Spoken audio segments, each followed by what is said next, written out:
Hi guys, welcome to Shruti Jadhav YouTube channel. ಇವತ್ತು ನಾನು cooking ಮಾಡ್ತಾ ಇದ್ದೀನಿ. ಇವತ್ತು ಸ್ಪೆಷಲ್ ಆಗಿ ಎಗ್ ಮಸಾಲಾ ದೋಸೆ ಮಾಡ್ತಾ ಇದ್ದೀನಿ. ಇದು ರೊಟ್ಟಿ ಜೊತೆ ತುಂಬಾನೇ ಚೆನ್ನಾಗಿರುತ್ತೆ. ಯೂನಿಕ್ ರೆಸಿಪಿ ಅಂತಾನೆ ಹೇಳ್ಬೋದು. ರೊಟ್ಟಿ ಜೊತೆ ಎಲ್ಲ ತುಂಬಾನೇ ಚೆನ್ನಾಗಿರುತ್ತೆ. ಬನ್ನಿ ಹೇಗ್ ಮಾಡೋದು ಅಂತ ತಿಳ್ಕೊಳ್ಳೋಣ. ಇದಕ್ಕೆ ಬೇಕಾಗಿರೋ ಸಾಮಗ್ರಿ ನೋಡ್ಕೊಂಡ್ ಬರೋಣ. ಸೊ ಇದಕ್ಕೆ ಉರ್ಗಡ್ಲೆ ತಗೊಂಡಿದ್ದೀನಿ. ಆಮೇಲೆ 3 ಇಂದ 4 ಹಸಿಮೆಣಸಿನಕಾಯಿ, 1 ಸ್ಪೂನ್ ಅಷ್ಟು ಧನಿಯಾ ಪೌಡರ್, ಮತ್ತೆ 1 ಈರುಳ್ಳಿ ತಗೊಂಡಿದ್ದೀನಿ. ಈರುಳ್ಳಿ ಸ್ವಲ್ಪ ಕ್ವಾಂಟಿಟಿ ಇದ್ರೆ ಸಾಕು, ಜಾಸ್ತಿ ಹಾಕಿದ್ರೆ ಆಮ್ಲೆಟ್ ಮಸಾಲ ಚೆನ್ನಾಗಿ ಬರಲ್ಲ.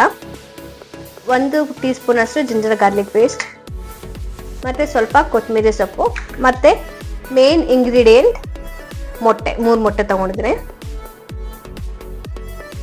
ಸೊ ಈಗ ಈ ಪದಾರ್ಥನೆಲ್ಲ ಮಿಕ್ಸಿ ಮಾಡ್ಕೊಳ್ಳೋಣ.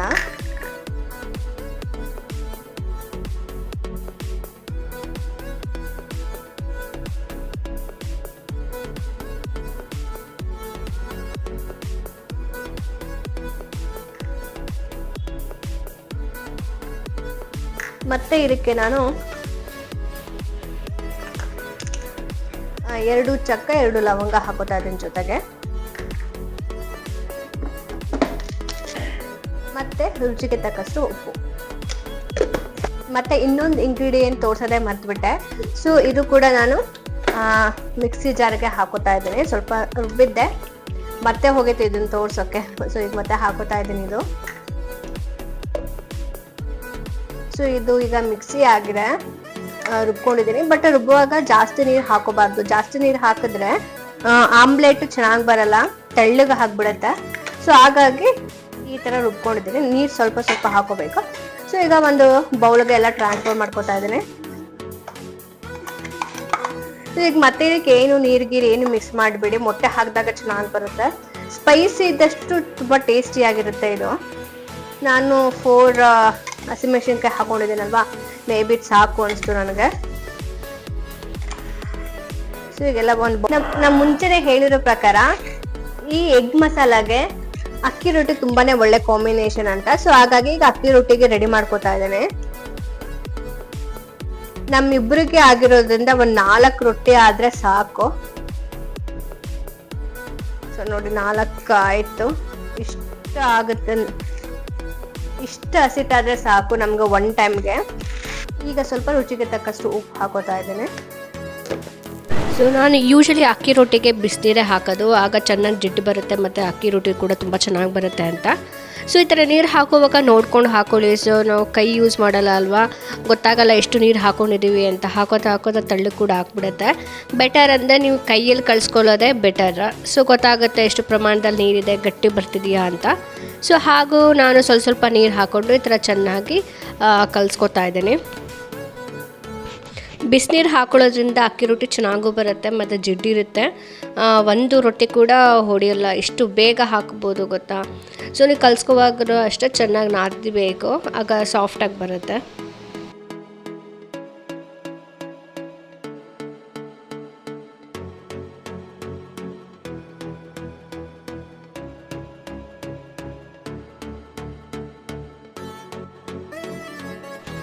ಈಗ ಹಿಟ್ಟು ರೆಡಿಯಾಗಿದೆ. ಇದಕ್ಕೆ ನಾನು ಏನು ಸ್ವಲ್ಪ ಎಣ್ಣೆ ಹಾಕುತ್ತಾ ಇಲ್ಲ. ಈ ಮಸಾಲ ರುಬ್ಬಿಟ್ಟಿದ್ದಲ್ಲ ಅದು ಹಾಗೆ ಇದೆ, ಇನ್ನೂ ಮೊಟ್ಟೆ ಕೂಡ ಹಾಕಿಲ್ಲ. ಲಾಸ್ಟಿಗೆ ರೊಟ್ಟಿ ಎಲ್ಲ ಹಾಕಿದ್ಮೇಲೆ ಅದಕ್ಕೆ ಮೊಟ್ಟೆ ಹಾಕಿ ಆಮ್ಲೆಟ್ ಹಾಕೋಣ ಅಂತ ಅಂದ್ಕೊಂಡಿದ್ದೇನೆ. ನೋಡಿ ಈಗ ಪರ್ಫೆಕ್ಟಾಗಿ ರೆಡಿಯಾಗಿದೆ. ಈಗ ಮುಟ್ಟಿದಾಗ ಈ ಥರ ಕೈಗೆ ಅಂಟ್ಕೋಬಾರ್ದು. ಆ ಥರ ಅಂಟ್ಕೊಂಡಿಲ್ಲ ಅಂದರೆ ರೊಟ್ಟಿ ಕೂಡ ಚೆನ್ನಾಗಿ ಬರುತ್ತೆ ಅಂತ ಅರ್ಥ.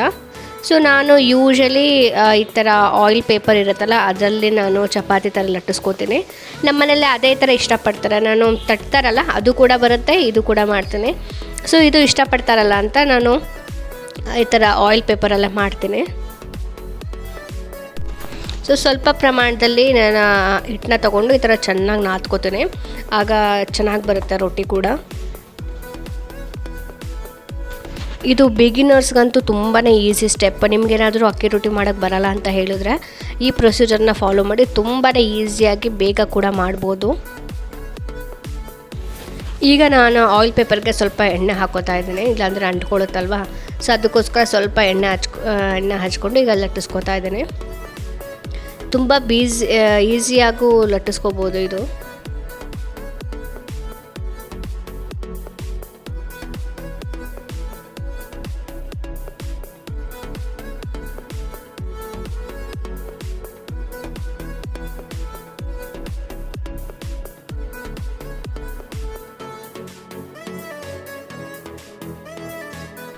ನಾನು ರೊಟ್ಟಿ ಶೇಪ್ ಬಗ್ಗೆ ಅಷ್ಟು ಕಾನ್ಸಂಟ್ರೇಷನ್ ಕೊಡ್ತಾ ಇರಲಿಲ್ಲ. ಶೇಪ್ಗಿಂತ ಟೇಸ್ಟ್ ಇಂಪಾರ್ಟೆಂಟ್, ಎಷ್ಟು ಸಾಫ್ಟಾಗಿ ಬರುತ್ತೆ, ಎಷ್ಟು ಟೇಸ್ಟಿಯಾಗಿರುತ್ತೆ ಅನ್ನೋದು ಇಂಪಾರ್ಟೆಂಟ್. ಸೊ ಬೇಗ ಕೂಡ ಮಾಡಬೇಕಿತ್ತು, ಹಾಗಾಗಿ ಹಾಗೆ ಮಾಡಿದ್ದೀನಿ. ಈಗ ತವಾ ಬಿಸಿಗಿಟ್ಟಿದ್ದೆ, ಸೊ ರೊಟ್ಟಿ ಹಾಕೋತಾ ಇದ್ದೀನಿ ತವಾಗೆ.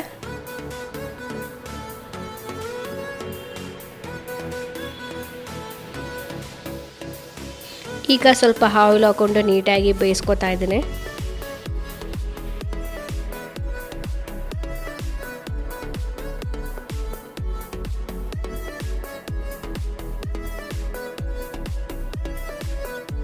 ಇದು ನೋಡಿ ಒಂದು ಕಡೆ ಬೆಂದಮೇಲೆ ಈ ಥರ ಗುಳ್ಳೆ ಗುಳ್ಳೆ ಬರುತ್ತೆ, ಆಗ ಗೊತ್ತಾಗುತ್ತೆ ನಮಗೆ ಒಂದು ಕಡೆ ಬೆಂದಿದೆ ಅಂತ. ಸೊ ಹಾಗಾಗಿ ಪಲ್ಟಾಯಿಸ್ಕೊತಾ ಇದ್ದೀನಿ. ಇದು ತುಂಬ ರೋಸ್ಟ್ ಮಾಡೋದು ಬೇಕಾಗಿಲ್ಲ, ಒಬ್ಬೊಬ್ಬರಿಗೆ ರೋಸ್ಟ್ ಇಷ್ಟ ಆಗುತ್ತೆ ರೊಟ್ಟಿ. ಸೊ ನನಗೆ ಈ ಥರ ಸ್ವಲ್ಪ ಸಾಫ್ಟಾಗಿದ್ರೇ ಇಷ್ಟ ಆಗುತ್ತೆ. ನೋಡಿ ಈಗ ರೊಟ್ಟಿ ಆಗಿದೆ, ಎಷ್ಟು ಸಾಫ್ಟಾಗಿ ಬಂದಿದೆ ಅಂತ ಅಲ್ಲ ಪಲ್ಟಾಯಿಸ್ತಾ ಇರುವಾಗ ನನಗೆ ಗೊತ್ತಾಗುತ್ತೆ ಎಷ್ಟು ಸಾಫ್ಟಾಗಿ ಬಂದಿದೆ ಅಂತ. ಸೊ ಈಗ ರೊಟ್ಟಿ ಕೂಡ ರೆಡಿ ಆಯಿತು. ಈಗ ಎಗ್ ಮಸಾಲ ಆಮ್ಲೆಟ್ ಹಾಕೋದು ನೋಡ್ಕೊಳ್ಬೋಣ. ಇದು ತುಂಬ ಯೂನಿಕ್ ರೆಸಿಪಿ ಅಂತಲೇ ಹೇಳ್ಬೋದು. ಬನ್ನಿ ತೋರಿಸ್ತೀನಿ ಹೇಗೆ ಅಂತ. ಸೊ ಈಗ ಮಸಾಲ ರುಬ್ಕೊಂಡಿದ್ವಲ್ಲ, ಅದಕ್ಕೆ ಈಗ ಎಗ್ಗನ್ನ ಮಿಕ್ಸ್ ಮಾಡ್ಕೋತಾ ಇದ್ದೀನಿ.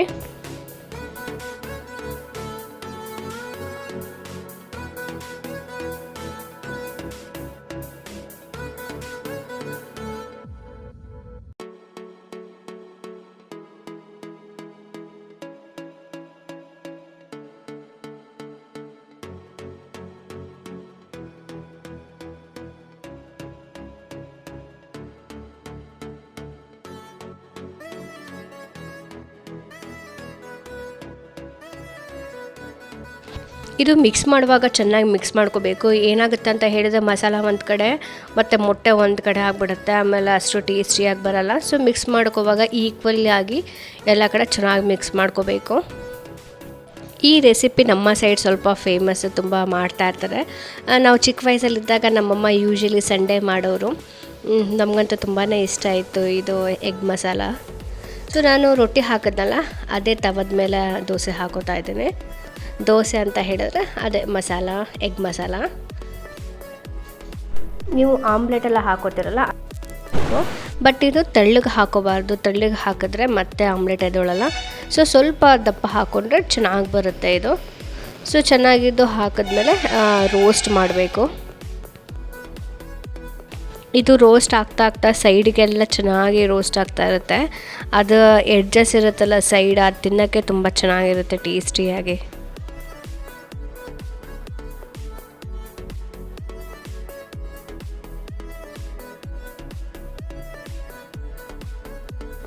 ಸೊ ಈಗ ಒಂದು ಸೈಡ್ ಚೆನ್ನಾಗಿ ರೋಸ್ಟ್ ಆಗಿದೆ. ನಮಗೆ ಗೊತ್ತಾಗುತ್ತೆ, ಕಲರ್ ಚೇಂಜ್ ಆಗುತ್ತೆ ಸ್ವಲ್ಪ. ಸೊ ಆ ಥರ ಕಲರ್ ಚೇಂಜ್ ಆದಾಗ ನಾವು ನೆಕ್ಸ್ಟು ಪಲ್ಟಾಯಿಸ್ಕೋಬೇಕಾಗುತ್ತೆ. ಯಾಕಂದರೆ ಇದು ಮಸಾಲ ಐಟಮ್ ಅಲ್ವಾ, ಒಂದು ಕಡೆ ಚೆನ್ನಾಗಿ ಬೇಯ್ದುಕೊಳ್ಳುತ್ತೆ, ಇನ್ನೊಂದು ಕಡೆ ಹಾಗೆ ಹಸಿ ಹಸಿ ಇರುತ್ತೆ. ಸೊ ಅದು ಕೂಡ ಚೆನ್ನಾಗಿ ಬೇಯಿಸ್ಕೊಂಡಾಗ ಚೆನ್ನಾಗಿ ರೋಸ್ಟ್ ಆಗಿ ಬರುತ್ತೆ.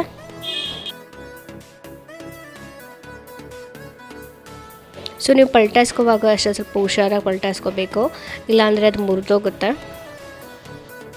ಈಗ ಇನ್ನೊಂದು ಸೈಡ್ ಕೂಡ ನಾನು ಚೆನ್ನಾಗಿ ರೋಸ್ಟ್ ಮಾಡ್ಕೋತಾ ಇದ್ದೇನೆ. ಈಗ ಈ ಸೈಡ್ ಕೂಡ ರೋಸ್ಟ್ ಆಗಿದೆ. ಸೊ ಈಗ ನಾವು ತೆಗಿಬೋದು. ನೋಡಿ ಎಷ್ಟು ಚೆನ್ನಾಗಿ ಬಂದಿದೆ, ಎಷ್ಟು ಕಲರ್ಫುಲ್ಲಾಗಿ ಅಂತ. ಈ ರೆಸಿಪಿ ಇಷ್ಟ ಆಗಿದರೆ ನನಗೆ ಕಮೆಂಟ್ ಮೂಲಕ ತಿಳಿಸಿ. ಮತ್ತು ನೀವು ಒಮ್ಮೆ ಟ್ರೈ ಮಾಡಿದ್ಮೇಲೆ ಟೇಸ್ಟ್ ಹೇಗಿತ್ತು ಅಂತ ಕಮೆಂಟ್ ಮೂಲಕ ತಿಳಿಸೋದು ಮರಿಬೇಡಿ. ಸೊ ನೋಡಿದ್ರಲ್ಲ ಗೈಸ್, ಎಗ್ ಮಸಾಲ ದೋಸೆ ಹೇಗೆ ಮಾಡೋದು ಅಂತ, ಮತ್ತೆ ಈಸಿ ಸ್ಟೆಪ್ಪಲ್ಲಿ ಅಕ್ಕಿ ರೊಟ್ಟಿ ಮಾಡೋದು ತಿಳಿಸ್ಕೊಟ್ಟಿದ್ದೀನಿ. ನೋಡಿ ಎಷ್ಟು ಸಖತ್ತಾಗಿ ಬಂದಿದೆ ಅಂತ. ಬಟ್ ಇದು ತಿನ್ನೋ ವಿಧಾನ ಕೂಡ ಇದೆ, ಹೇಗೆ ತಿನ್ನೋದು ಅಂತ ತೋರಿಸ್ಕೊಡ್ತೀನಿ. ಫಸ್ಟ್ ಒಂದು ರೊಟ್ಟಿನ ಈ ಥರ ಓಪನ್ ಮಾಡ್ಕೋಬೇಕು. ಒಂದು ಆಮ್ಲೆಟ್ನ ಇದ್ರ ಮೇಲೆ ಹಾಕೋಬೇಕು. ನೋಡಿ ಆಮ್ಲೆಟ್ ನೋಡಿ ಎಷ್ಟು ಸಾಫ್ಟಾಗಿ ಎಷ್ಟು ಚೆನ್ನಾಗಿ ಬಂದಿದೆ ಅಂತ, ಫುಲ್ ಸ್ಮೂತಾಗಿ. ನೋಡಿ ಎಷ್ಟು ಸ್ಮೂತಾಗಿ ಬಂದಿದೆ.